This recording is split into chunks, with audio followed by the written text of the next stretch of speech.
So I've gone ahead and added the apple to the pickups. So hopefully you realise where the apple comes from. So in the survival kit light, obviously there's the apple. It was a little bit big to begin with, so I reduced the scale of it to 0.6 for the apple itself, and then obviously added the box collider. Just made the box collider just that little bit bigger, and that's obviously for the raycast. Just to ensure that it's tagged with pickup and it's on the pickup items layer. And then obviously add health cube as well. In fact, I can get rid of the mesh renderer there. So it's got a box collider set to a trigger, it's untagged, and it's on layer default. Okay, so that should all work now. And obviously for the apple, just make sure that you animate it the same way you did for all the other ones. So now we've got the apple animating just like the others. Okay, so the script then. So we need to update this with the pickup script. So if we click on the health cube, let's go to the my scripts, and it's going to be pickup script. So let's just drag that on there. Okay, so the pickup message is going to be the pickup panel, and the ignore layers is going to be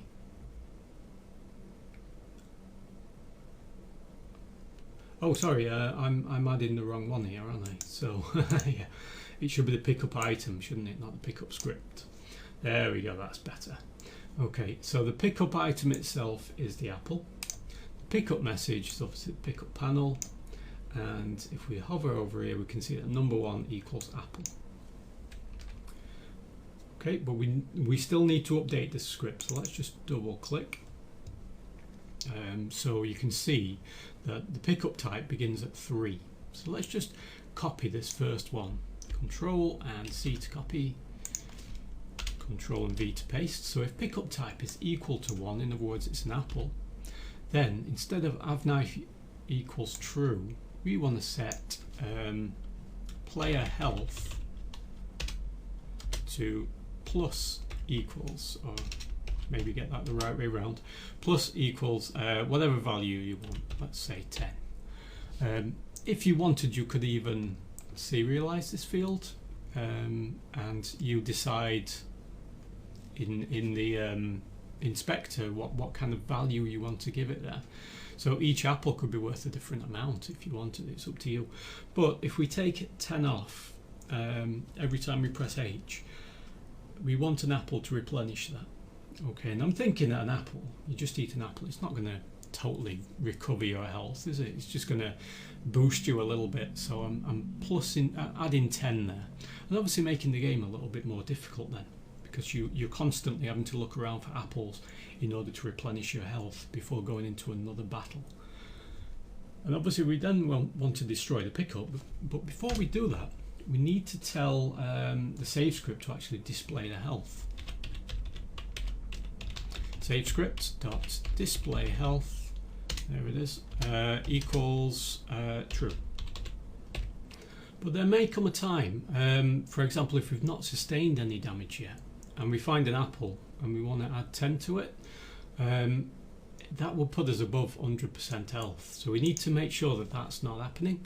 So before we actually run this display health, let's just press enter here, and we're going to ask a question. So if save script dot player health is greater than 100, so it's updated it and now it's 110, then we're going to set save script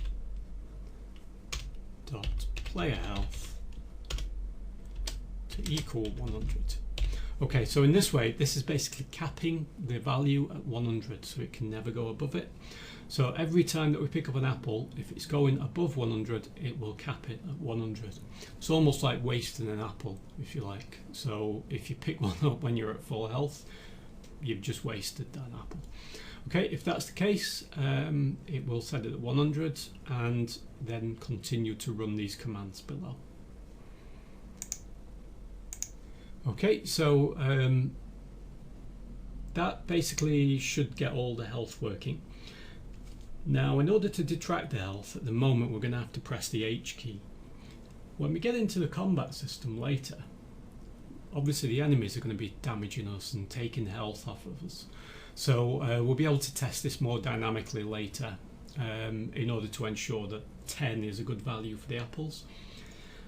In the next section, I'm going to be moving on to these batteries, and we're going to be controlling the battery power.